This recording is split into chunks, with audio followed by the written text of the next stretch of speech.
Maganda sa balaklava na to mga boss is talagang breathable tapos very soft or comfy yung pinakatela niya.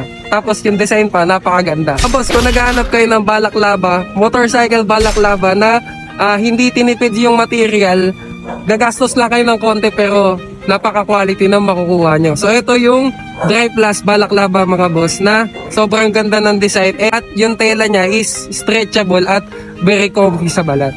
Kapag bibili kayo ng balaklava mga boss, siguraduhin nyo yung tela. Dapat very soft, very comfy. Huwag kayo bibili ng maligas-gas yung makati sa balat. Panigurado magsisisi kayo or maiirita kayo habang nagmumotor kayo. So ganito yung itsura niya kapag nakasuot sa natin, sa ulo natin, tas naka-helmet tayo. Ganyan yung itsura niya mga bossing. And naka-half face helmet tayo.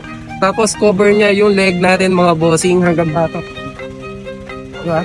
So kapag mainit, hindi kayo madudumihan dito, malilibagan or may papasok na dumi. Tapos dito naman sa batok is hindi mangingitim yung pinakabatok. Kasi nga, naka-cover, tapos protected din. So kung interested ka, click mo na yung click here to order. Sulit yung pera mo dito kasi ito yung balaklava na talagang pangmatagalan at hindi nakakairita sa mukha.